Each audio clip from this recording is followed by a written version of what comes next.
Ce mercredi 24 mai 2023, France 3 lançait sa toute nouvelle émission Chemin de traverse animée par Agathe Le Caron, avec pour première invitée Virginie Efira.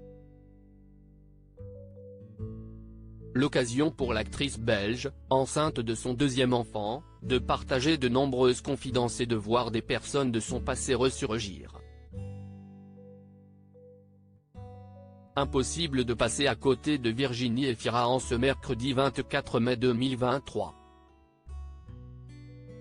Alors qu'elle se trouvait aujourd'hui au 76e Festival de Cannes pour représenter le film L'amour et les forêts, d'abord lors du photocall puis lors de la montée des marches du film La Passion de Dodin Bouffant réalisé par Tran Anh Young, avec les ex Juliette Binoche et Benoît Magimel, l'actrice belge de 46 ans était également sur France 3. La chaîne du service public lançait ce soir sa toute nouvelle émission animée par Agathe Le Caron, Chemin de traverse, qui a conduit l'animatrice et son invité dans les Alpilles et en Camargue. Une magnifique région du sud de la France où Virginie Efira s'est replongée dans de nombreux souvenirs. Après avoir vu débarquer son grand ami Julien Doré qui ne vit pas très loin de la Camargue, le chanteur s'est installé dans les Cévennes. Virginie Efira a vu ressurgir du passé un ancien camarade de classe. Agathe Le Caron a déniché de nombreuses archives personnelles parmi lesquelles les photos de classe de l'ancienne animatrice de Nouvelles Stars.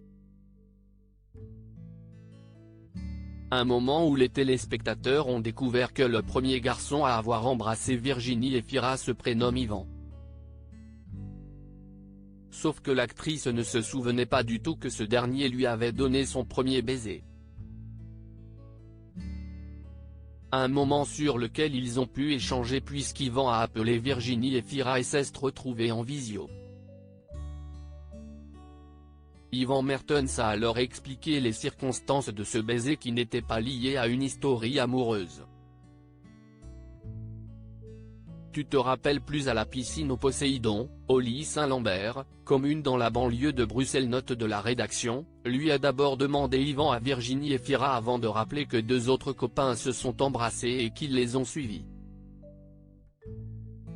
C'était un petit bisou en dessous de l'eau, a-t-il précisé.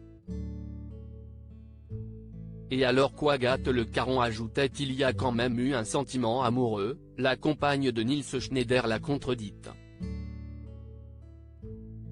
Je ne pense même pas qu'il y avait la langue Yvan, a rebondi l'actrice. Par la suite, le fameux Yvan, qui pourra à vie se vanter d'avoir été le premier homme à avoir embrassé Virginie Efira, a donné de ses nouvelles et fait savoir à l'actrice de 46 ans, enceinte de son deuxième enfant, qu'il vit toujours à Bruxelles et qu'il travaille pour les pompes funèbres. Une information plutôt facile à trouver puisque des urnes se trouvaient en arrière-plan, des éléments qu'il n'avait pas eu le temps de retirer avant l'appel.